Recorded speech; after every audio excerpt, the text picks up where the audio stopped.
문제 24번 같이 풀어보도록 하겠습니다.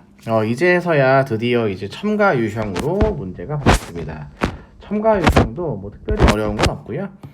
그냥 항상 접근을 하실 때 산이든 염기든 무언가가 준비되어 있는 상태에서 이제 서로 다른 액성을 부어준다라고 생각하시면 편하고요.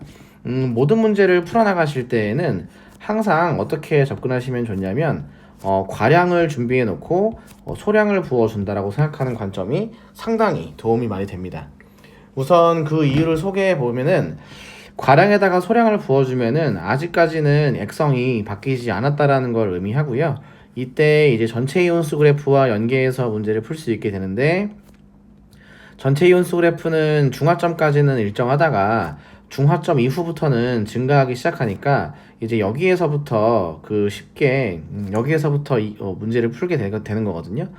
우선 액성이 바뀌지 않았으니까 아직은 이 일정한 구간 어딘가에 있을 거라는 걸 확인할 수 있는 거고요.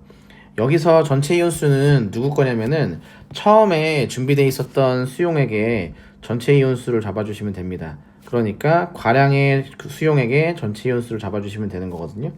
이런 방식으로 문제를 풀어나갑니다. 그리고 또 하나는 이렇게 이온수가 증가했을 때에는 중화점을 넘어섰기 때문에 액성이 바뀌었다라고 생각하시면 되고요. 이쪽을 더 많이 부었다라고 생각해 주시면 되는 거겠죠. 그래서 부어주고 있는 수용액이 염기성이면은 이 부분이 염기성이고, 이 자리가 산성이면은 이 자리를 산성으로 해석해 주시면은 되게 쉽게 풀 수 있을 것 같습니다. 자, 바로 시작해 볼게요. HCl이 지금 10ml만큼 있는데 NaOH를 20ml까지 부었을 때 이렇게 전체 이온수가 증가하는 것을 확인할 수 있습니다. 그래서 염기성을 부었을 때 전체 이온수가 증가했으니까 20ml를 부었을 때가 염기성이고요. 10ml를 부었을 때가 산성입니다. 어떤 학생들은 여기서 이렇게 올라가는 경우도 있지 않겠느냐, 그럼 중성도 고려해야 되는 거 아니냐 라고 하시는데, 거의 대부분의 문제들은 중성은 배제시켜 놓고 산성이랑 염기성을 잡는 것이 훨씬 더 효율적입니다. 그리고 문제를 푸는 과정에서 내가 오류가 생겼으면 자연스럽게 이온표를 작성하는 과정에서 수소이온이 지워지면서 자연스럽게 중성에 도달하거든요. 그래서 중성은 배제해 두시고 산성으로 잡아주시면 좋겠습니다. 그러면은 틀렸을 때 다시 중성으로 올 수 있다라는 거 참고해 주십시오. 자, 똑같은 방식으로 풀겠습니다. 지금 전체 이온수가 6개라고 하는 건 과량이 3개라는 것을 의미하는 거기 때문에 여기다가 이렇게 3개라고 써주시면은 Cl-의 개수가 3개가 되는 것입니다. 그럼 이제 둘 중에 하나가 이제 Na+가 될 겁니다. 근데 여기서 이제 Na+를 잡는 방법을 잘 보셔야 되는데, 만약 여기 한 개를 Na+로 잡게 됐을 경우에는 어떤 문제가 생기느냐, 요 자리에 한 개가 되고 요 자리에 2개가 되는 거거든요. 그럼 산성 3개에다가 염기성 2개를 부은 상황이 되는 거니까 아직은 산성이어야 되는 거고, 문제에 주어진 조건과 잘 안 맞게 됩니다.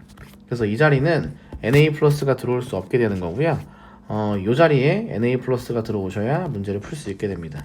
그럼 양이온 반, 음이온 반 조건을 활용하시면 이 자리가 이제 수소이온이 되는 거겠죠. 자, 그러면은 이제 Na+가 2개라는 것을 잡았으니까 이게 10ml 부었을 때, NaOH 10ml를 부었을 때 2개라는 거 잡아내신 거고, 그럼 20ml에는 4개만큼 있어야 될 겁니다. 그럼 과량에다가 이제 2배 때려주시면은 전체 이온수가 8이 나오면서 X는 해결되는 거고요. 그리고 요 니은이 차지하는 비중이 크기 때문에 요 놈은 산성의 구경꾼 이온을 주시면 되겠습니다. 그럼 요 자리는 이제 OH-가 되면서 1개, 3개, 4개가 되어서 쉽게 해결 가능한 상황이 됩니다. 자, 이제 문제 다 풀었으니까 마무리 지어 볼게요.